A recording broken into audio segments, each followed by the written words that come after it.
Heistad. That is my name. I am a self-professed messenger of change, author to the book Homecoming.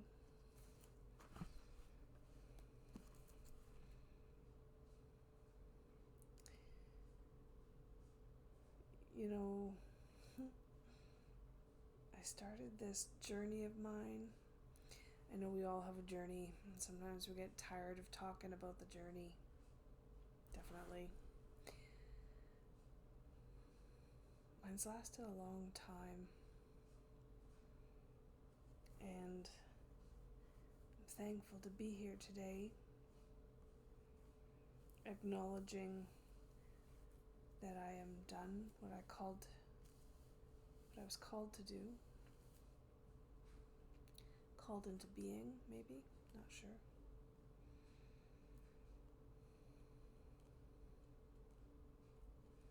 Sitting today in my armchair,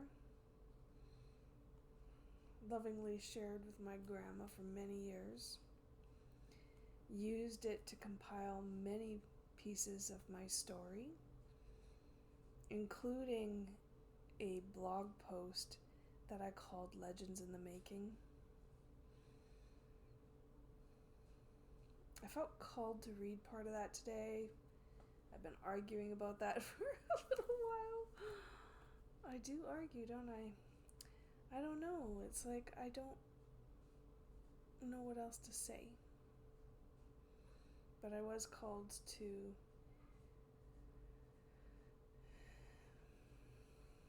share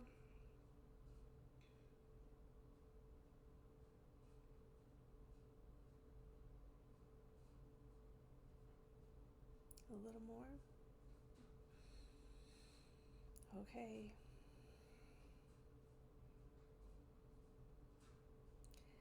So once upon a season, not even so long ago, I may have considered myself the hero to the written word, skillfully wielding my pen like a sword. If not the divine knight delivering messages of enchanting lore, then at minimum the damsel in distress, awaiting to be discovered. No. If I were still to believe in that limited version to this epic tale of mine, my own story would have never escaped the confines of my soul. Bound by what felt like an eternity, and yet seemingly a moment in time. As it turns out, most ghosts that go bump in the night still have day jobs. Utilize caffeine to remain in the dreamscape and walk among us, virtually undetected by most. The stories that haunt our minds, therefore, providing a mirrored reflection to what we have yet to discover.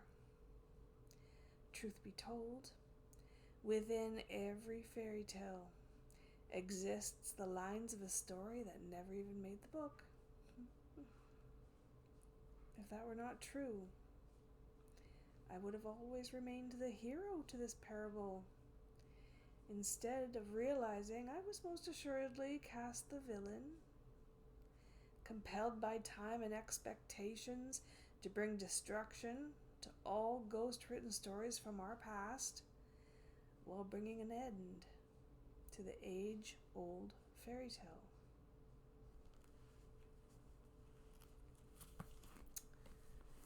Yep, that's me.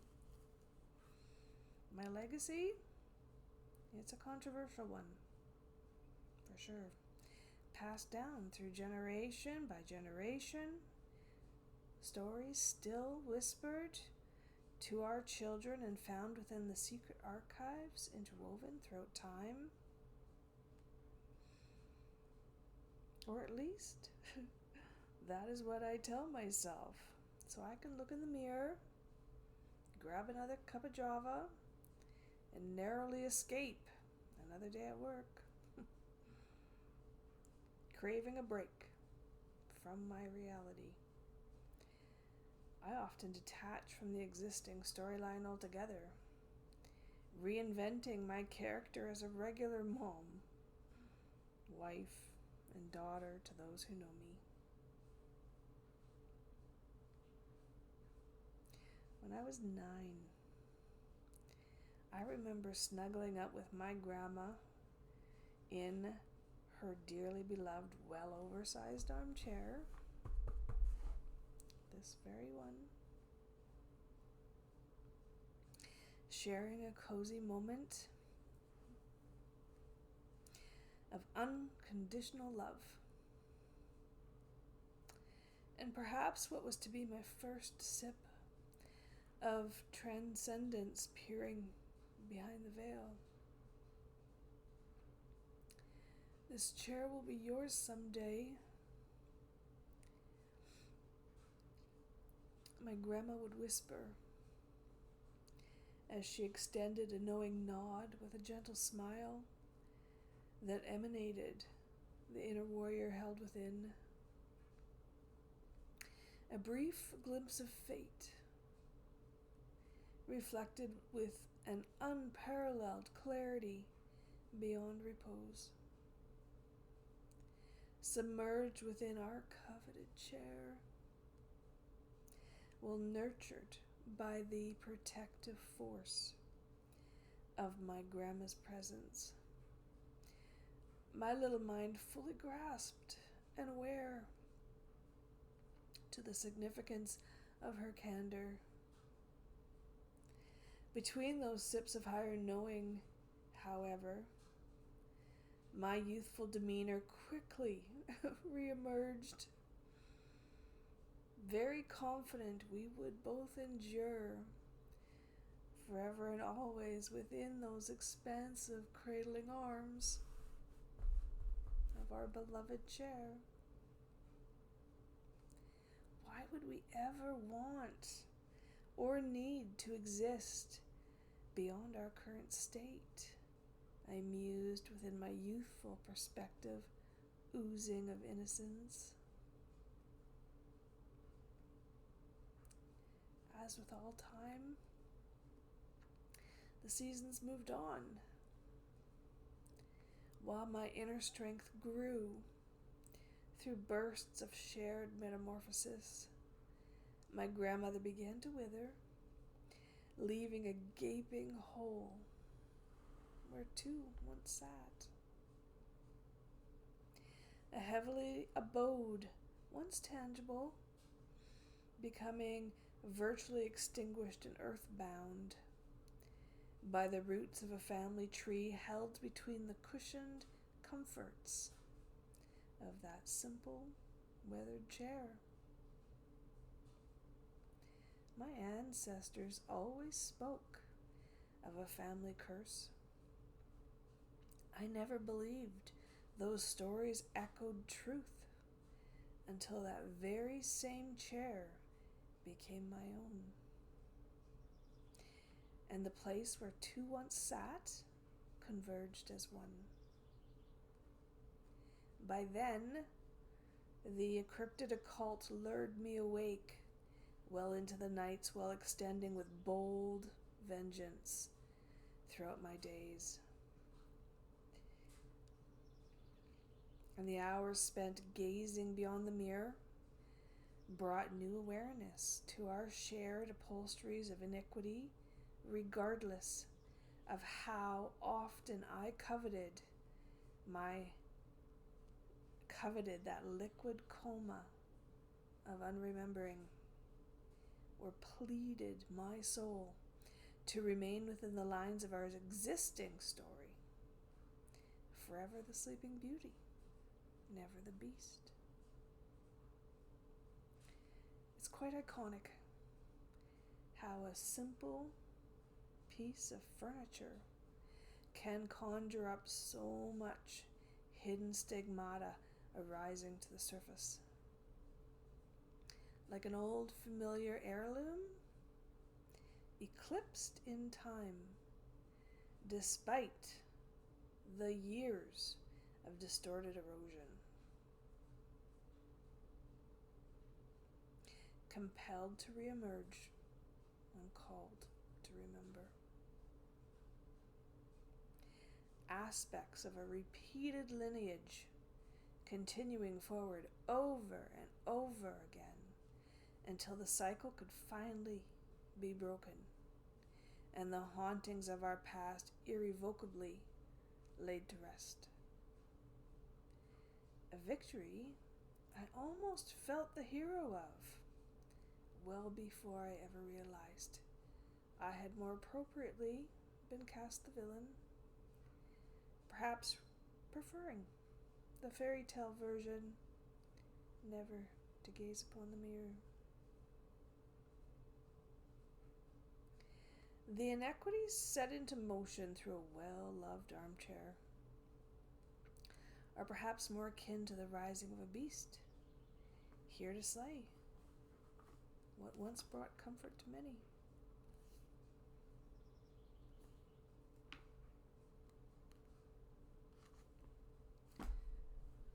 Truth.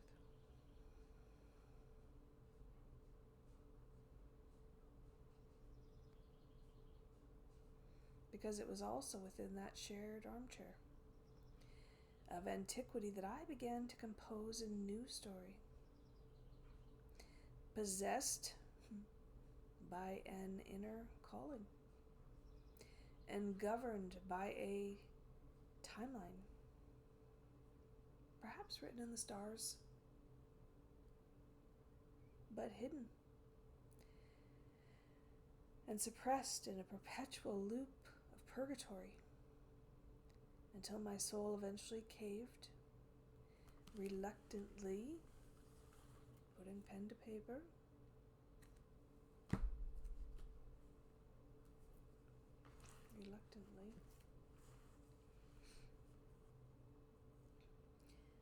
forever, binding my experiences to the written word. Elevated between dimensions, I could see beyond all time, experience realities quickly dismissed by the mind, while bringing gnosis to those ready to receive. Not in a hero type way, as I perhaps once surmised, more like an amateur journalist, navigating the depths to a vast sea of potential while breaking trail towards dialogues yet to be spoken. Within this beloved armchair of mine, time warps were not even questioned. The light from within, always assured. Our individual ability to heal and transcend hardships, only a thought away. Governed by majestic enchantment, where every soul holds the creative power to an ever-expanding world of divine wonder. Heralded by a procured yet hidden message, arriving only when summoned to the surface. A radical perspective, deemed fiction at best, creative imaginings at worst, from a tortured soul, holding no merit or credibility towards words that were better left unspoken. I've always viewed the written word through an celestial kaleidoscope for reasons beyond my own knowing, gathered and discerned within a cozy nest of clarity. I discovered fountains of courage thankfully, inner knowledge, and assuredly deep, unresolved sorrow extending beyond time. Misunderstood, cast out as evil, never ever given the courtesy of peering behind the veil. I've witnessed storylines depicting that same candor. Legends arriving from our collective past and hints of curses yet to be broken. Books appearing in rows upon rows of fantasy and science fiction. Perhaps more palatable, keeping the context within the lines of legend, forever remaining unattainable to the human experience. Feasibly less complicated, left to fantasize the vast power we hold, instead of learning how to wield it. Because if ever required to harness that said power of ours and the innate courage held within, then we would also have to take responsibility for what we, as a society, have already created. Alternatively, leaving the entire scope of creation under divine lock and key, well beyond our wheelhouse of responsibility, or collective potential for that matter, belonging outside the sphere of human reach while accentuating society's simplistic nature and fragile impermanence. My sacred armchair, on the other hand, brought forth dimensions of reality more akin to tapping into hidden potential, locked deep within our vessels, begging, literally begging for their freedom. Often coloring outside the lines where others never dare to venture. Now, regardless of the branded persona I seemingly play as a writer, the continuation of life is a complex, choreographed wheel of cosmic proportions. Birthing cycle after cycle of change. Once a season of time officially ends,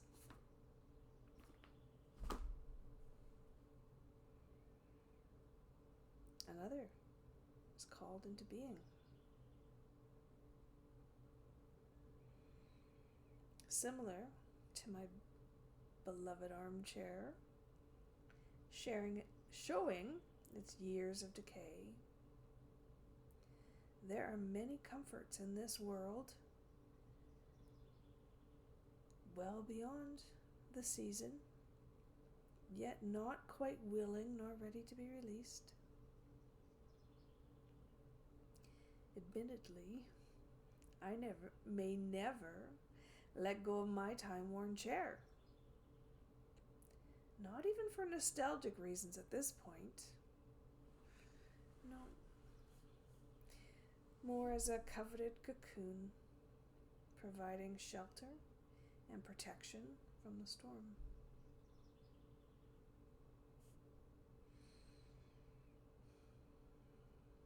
Through my eyes, my grandma played a role of the ultimate comforter for me. Safe within her loving care, she would purl together miles upon miles of vibrant color, crocheting inner and outer warmth for many, bringing calm to my inner child, while gently arousing the warrior from within. Time waiting within her fountain of youth brought healing like no other.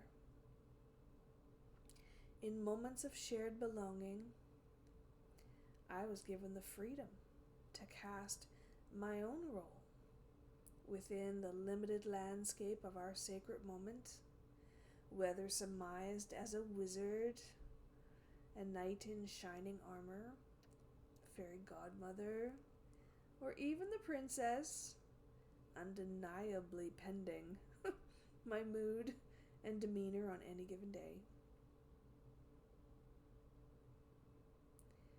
Now, admittedly, I'm not as cozy as my grandma was. I utilized this well-worn chair of ours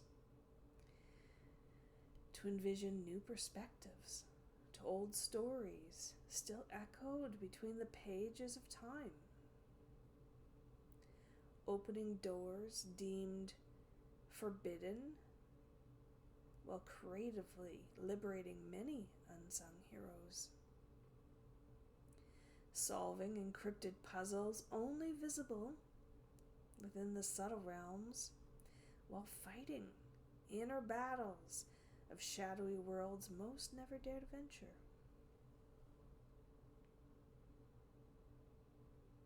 So far. Mending what no longer works. Did you hear me? Mending what no longer works, while finding strength and courage to navigate and write new stories.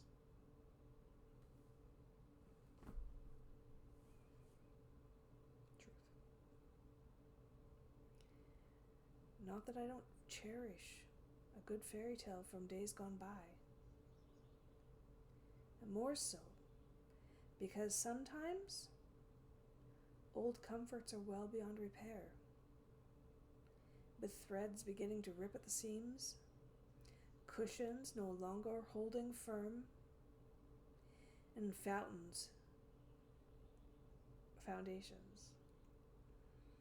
fountains of youth, arising, foundations starting to give way regardless of the support they once provided. I know that some view the tapestries interwoven throughout my stories like an eclectic blanket thrown together haphazardly just to keep my own soul warm. The truth is, I've thoughtfully crafted for eternities, searching to tie up loose ends, piecing together what once was, sewing beautiful new textiles gleaned from lessons learned, while repurposing the strong fabrics still visible between the lines. A vocation I didn't even realize would be mine.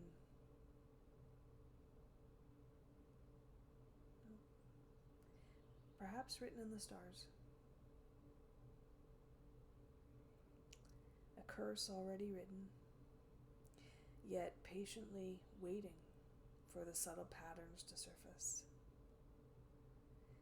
Much akin to my childhood and the countless hours I spent with my grandma, lovingly piecing together sprawling quilts made of old clothing, intuitively allowing the patterns to surface. Whispered guidance well into the night, willing a deeper trust within the collective fabric that binds humanity together. Carefully stitching those chapters between pieces of days gone by, creating a genuine blanket of remembering, forged by challenging times, sure, but gifted to generations yet to come.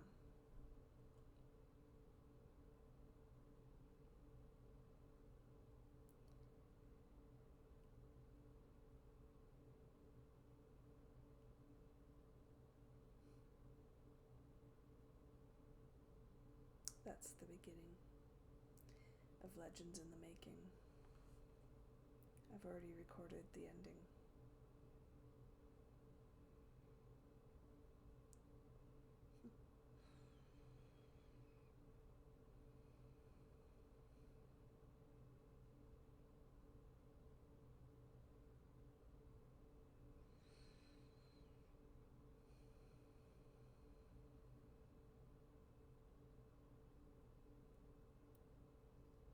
I'm going to read you one more thing. And then we're just going to leave it at that.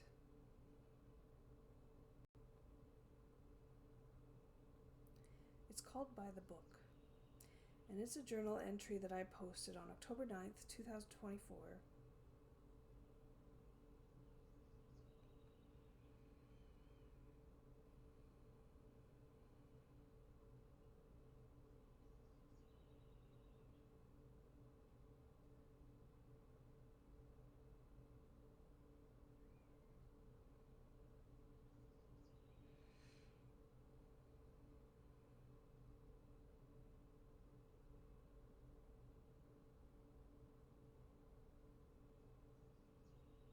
With a sole mission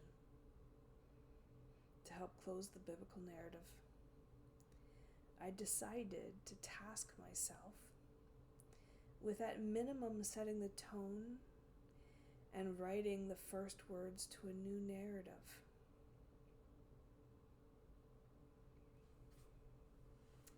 So just to be clear, I consider myself a messenger of change from this book. Here is my messages of change in the book Soulworks Trilogy Homecoming by myself, Lorraine Heistad. I consider it a beginner's guide to help end the biblical era. So it's kind of a in-between. This, what I'm talking about here today, is tasking myself to set the tone and write the first words to a new narrative.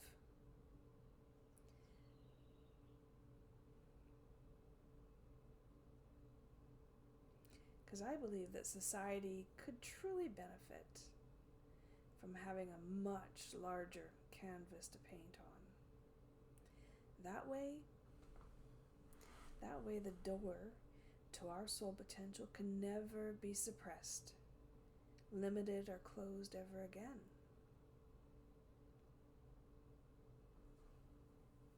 I don't know. Maybe I am a dreamer. But I've grown to love and cherish that aspect of my own inner light. The warrior from within that refuses to be extinguished by any outdated perspectives, written or otherwise. To be honest, I simply have a different story to tell. It goes something like this. In the beginning, we said to each other, let's be the light. And then we were the light. And our light continued to grow and grow as everyone learned to flourish within our ever-expanding consciousness of interconnectivity. And it was good. Many moons later, we looked around yet again and said to each other, let's be the harmony. And then we were the harmony. And we learned to harmonize within our own unique human expression, while never ever forgetting the divine essence within ourselves and all others. And our harmony continued to grow and grow, co-creating the most glorious, expansive yet inclusive canvas for all beings. For all beings. Forever painting on the collective cosmos that is our life. And it felt damn good. So damn good, in fact, that we officially stepped into the entirety of our individual and collective soul potential and never looked back. I'll see you there.